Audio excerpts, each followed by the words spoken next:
خیریت سے آپ؟ واصل بھائی نے آج مجھے یہ بتایا گاڑی میں میرے ساتھ بیٹھے ہوئے تھے کہ بس اب میں واپس جانے کی تیاری کر رہا ہوں. تو وہ اچانک سے یوں محسوس ہوا کہ واقعتاً یہ پروگرام جو ہے اختتام کے قریب ہے ہمارا. یعنی اتنے دن 25 دن ماشاءاللہ 25واں دن خیریت سے گزرے ہیں, باقی 4 یا 5 دن بھی اللہ کرے کہ خیریت سے گزرے انشاءاللہ. ایسے کیوں دیکھ رہے ہیں آپ, پہلے یہ بتائیں.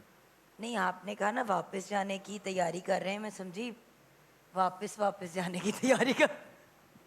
یا الہی, ہم نے اسلام آباد میں نے کہا میرا بھائی رب کے پاس جانے کی تیاری کر رہے ہیں, میں پریشان ہو گئی اپنے بھائی کے لیے. مجھے بھابھی کی ٹینشن ہو گئی, بچوں کی ٹینشن ہو گئی, اس کی میری ایکسپریشن تھی. ہم نے ایک ہی دن ایک ہی ڈیسٹینیشن میں لاہور پہنچنا ہے, یہ تینوں نے لاہور میں کرنی ہے انشاءاللہ. اچھا, لاہور میں عید ہو رہی ہے انشاءاللہ. اچھا, آپ کی فیملی بھی لاہور میں آئے گی؟ ہاں جی انشاءاللہ. اس کی کیا وجہ ہے؟ لاہور آپ تو یوزلی اسلام آباد میں, چونکہ پیرنٹس وہاں پہ اس وجہ سے. اچھا اچھا اچھا ان کے پاس ٹھیک ہے. ہر ایک کی ذمہ داری تو پوری کرنی ہوتی ہے ماشاءاللہ, یہ تو ہے ضروری ہے. اچھا جی واصل بھائی, کیا آج تخلیق کر رہے ہیں یہ بتائیے.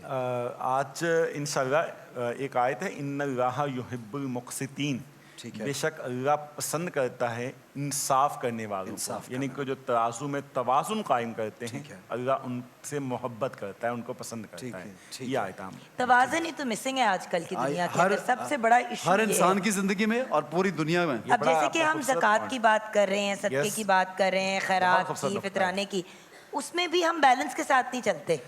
دینا ہے تو یا تو چپڑ پھاڑ کے دینا ہے, اور نہیں دینا تو ککھ بھی نہیں دینا. دو چیزیں نا دیکھیں, ایک ہوتی دولت, ایک ہوتا رزق. یہ دو مختلف چیزیں ہمیں دیکھنا چاہیے. اللہ نے زمین پر اپنا بہت رزق دے دیا ہوا ہے. اب جو اس رزق کے لیے ہم نے گارنٹی بنا دی ہے کرنسی نوٹ کو, کاغذ کے ٹکڑے کو. اب اگر کاغذ کا ٹکڑا کوئی بھی ہوتا ہے اس کی ویسے ویلیو کیا, اگر اسٹیٹ کی گارنٹی نہ ہو کچھ بھی نہیں ہے. ہاں, اسٹیٹ جب گارنٹی دے دیتی ہے کہ یہ اتنے ڈالرز ہیں, اتنے روپیز ہیں, اتنے یوروز ہیں, اتنے پاؤنڈز ہیں, تو وہ گارنٹی بن جاتی ہیں اور چیزوں کے اوپر قابض ہو جاتی ہیں. اب وہ لوگوں نے پورے کا پورا رزق نہیں اکٹھا کیا ہوا, وہ جو گارنٹی ہے اس کے اوپر قابض ہو کے بیٹھ گئے ہیں, جس کی وجہ سے عام آدمی کا حق مارا جاتا ہے, وہ رزق سے محروم ہو جاتا ہے. رزق جو اللہ نے وافر دیا ہوا ہے اس سے محروم ہو جاتا ہے. ایک تو ہمیں, میں سمجھتا ہوں کہ رزق کی جو اللہ نے تقسیم کی ہوئی ہے, یہ جو انصاف کی ہم بات کریں, توازن کی بات آپ نے بہت خوبصورت کی ہے, اس کے حوالے سے کوشش کرنی چاہیے. اور اسٹیٹ کو اس میں بہت کردار ادا کرنا چاہیے کہ جو دولت کی تقسیم ہے اس میں بھی توازن اور انصاف ہونا چاہیے. دولت کی تقسیم اس وجہ سے چونکہ یہ رزق کے ساتھ پھر ہم نے جوڑ دیا ہوا ہے. امیر لوگ بھی ہیں, ایسے امیر لوگ بھی ہیں دنیا میں کہ اگر وہ چاہیں تو پورے ایک ملک کے, ایک پوری کنٹری کے غریب لوگوں کا سہارا بن سکتے ہیں. لیکن وہی ہے نا, کیپٹلسٹ سوسائٹیز میں امیر ہوتے جاتے ہیں, غریب ہوتے جاتے ہیں. لیکن ایک بات اور بھی میں نوٹس کرتا ہوں, آبزرو جو کرتا ہوں, آپ کی بات اچھی ہے, لیکن آبزرو میں نے یہ بھی کیا کہ کچھ لوگ ذہنی طور پہ خود کو غریب سمجھتے ہیں.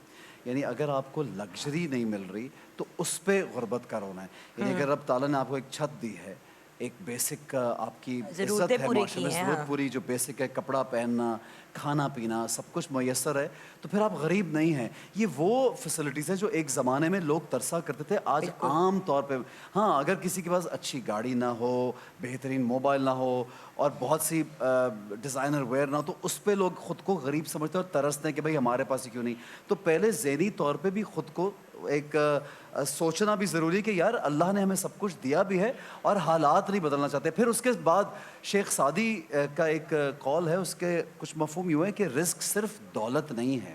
رزق آپ کے بچے, آپ کا کاروبار, آپ کی صحت, آپ کے رشتہ دار, آپ کا وہ وقت جو آپ کو مل جائے, اور آپ کی ہر چیز اگر قائم و دائم ہے, سب کچھ آپ کے ارد گرد موجود ہے, فیملی ہے, بچے ہیں, آپ کھا پی رہے ہیں, چل پھر رہے ہیں, تو یہ بھی بہت بڑا رزق رب کی نعمت ہے. تو اگر ہم شکر ادا کریں, جیسے ہمیشہ جگن بھی بات کرتی ہیں, واصل بھائی آپ بھی ہمیشہ کہتے ہیں کہ شکر ادا کرنا اتنا لازمی ہے. اور قرآن پاک میں تو رب تعالیٰ نے صاف فرمایا کہ تم شکر ادا کرو گے میں اور بڑھا دوں گا.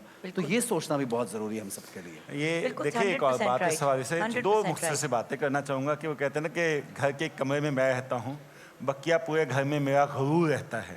تو عموماً یہ ہوتا ہے کہ ہم بہت بڑے بڑے محل رہتے ہیں, جبکہ سونا آپ نے ایک بیڈ پہ ہی ہوتا ہے. آپ یہ نہیں کہ بیک وقت پورے بڑے گھر میں نہیں رہ سکتے, ممکن ہی نہیں ہے نا. دوسری بات یہ کہ دیکھیں, جو زمین پھل نہ دے وہ بنجر ہو جاتی ہے, اور جو آپ اگر زکوٰۃ نہیں دیں گے, صدقات نہیں دیں گے,